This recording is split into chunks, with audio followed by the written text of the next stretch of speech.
Good morning, everyone. I actually think I should say good afternoon because it is almost 12 o'clock. It's 12 o'clock exactly right now. Hi, if you're new here, I'm Shay. If you're returning, welcome back. Today, I just want to yap about books while I make my coffee for this morning. I obviously have not posted on YouTube in a while, but I do want to return to making longer videos. I think it just gives me the chance to slow down in the way that I'm creating and the way that I consume as well. I also just like the fact that I can talk a bit more on YouTube about certain things versus when I'm recording for TikTok or Instagram. I try to be very succinct and very quick with my thoughts, and sometimes I just want to yap. Today I'm gonna make some cold brew while I talk about what I've been reading lately and just other random things. So I have been reading. I haven't been reading as much as I usually do, which is very typical for the summer. Right now I'm reading Blood Over Brighthaven by Wang, and I'm really enjoying it. I love dark academia, I love fantasy. I've seen people compare this to Babel and saying that this was like a more approachable version of Babel, which I could see. There's also just a lot of discourse surrounding R of Kuang right now. I don't know where I really stand in all of this. I love R of Kuang. I love her writing. I think it's phenomenal. I think the way that she writes characters are phenomenal. Also, disclaimer, I've only read Babel and Yellowface by her. Yes, but I do plan on reading the Poppy War trilogy, and obviously Katabasis just came out and I'm excited to read that too. Babel was like my first 6-star read that I've ever read. Clearly that means I really enjoyed it. But yeah, there's a lot of discourse around R of Kuang, who she is as a writer, and the type of stories that she writes. I can understand that not everyone likes everything, which is fine. It's just been interesting seeing that kind of play out. But back to Blood Over Brighthaven, I'm really enjoying this. I think the writing is very good. The characters are fantastic. Not like I like all the characters. I really don't like Siona right now. I think she's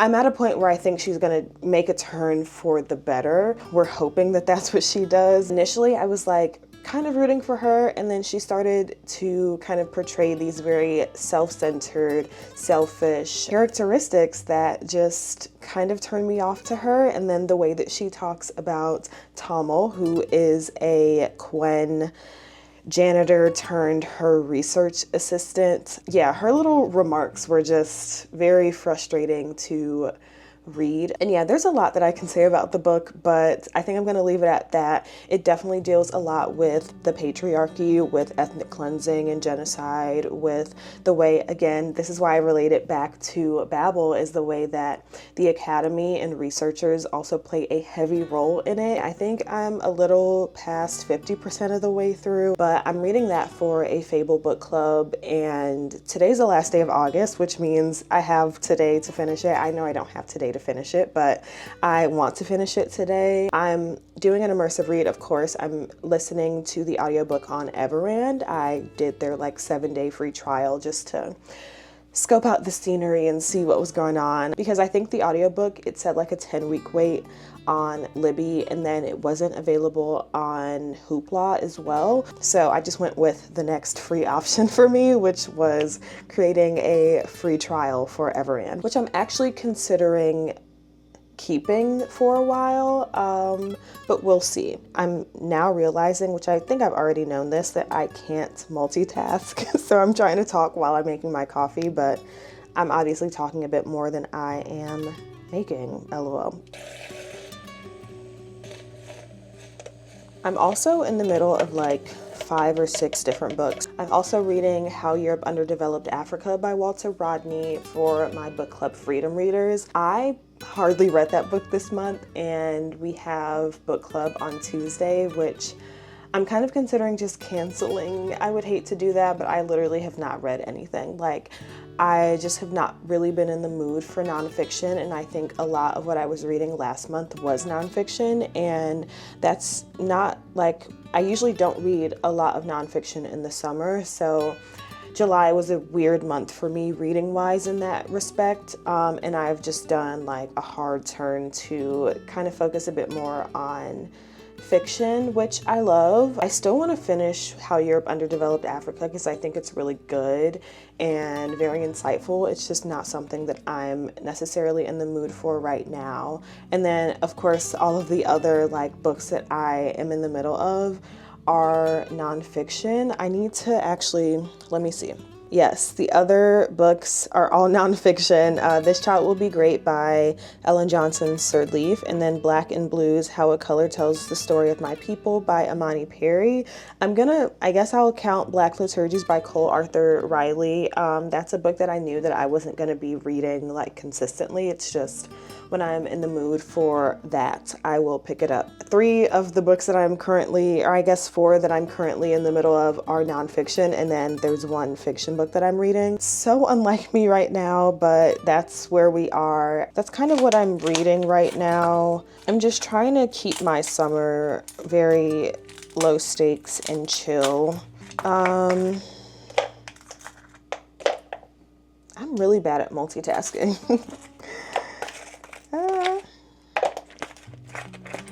So other than reading, I have been deep into like journal/planner talk. I have acquired quite a few journals in the last few months, I'll say. Some of them are things that I have already just done in the past, like typical journaling, Dear Diary type things. I've done morning pages a lot too, and I'm like slowly getting back into that practice.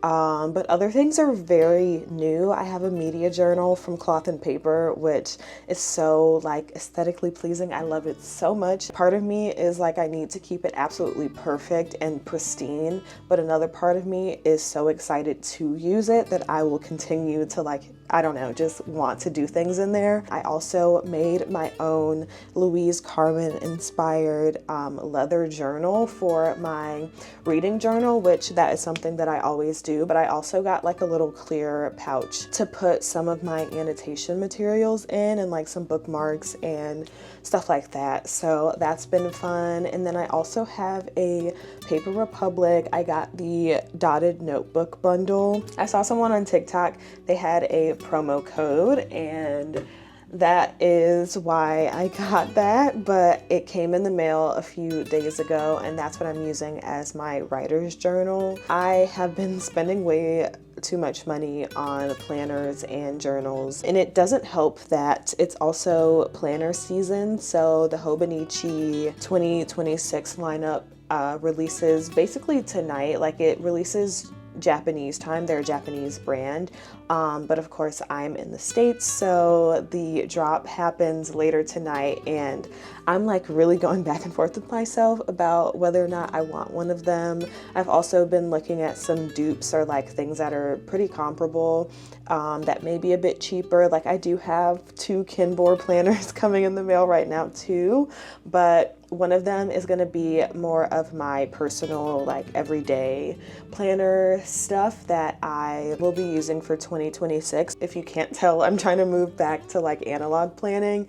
I do a lot of my planning right now between Google Calendar, Notion, yeah, mainly those 2, but I want to return to a more analog system, so that's what I'm going to be using the Kinbor for. And then the undated one will be just like me playing around with whatever. I've considered using it for work. I've considered using it to do like gaming notes in, but because it's undated, it's something that I can just pick up and put down whenever. I want the Hobonichi Weeks because I want a place to track my finances. I'm really trying to get a lot better at financial planning and saving and like paying off my credit card debt and budgeting and stuff like that. So that's something that I think would really help me. I have been doing like an expense tracker on my iPad, but it's not portable. I guess an iPad is portable, but sometimes I just want something that's very light and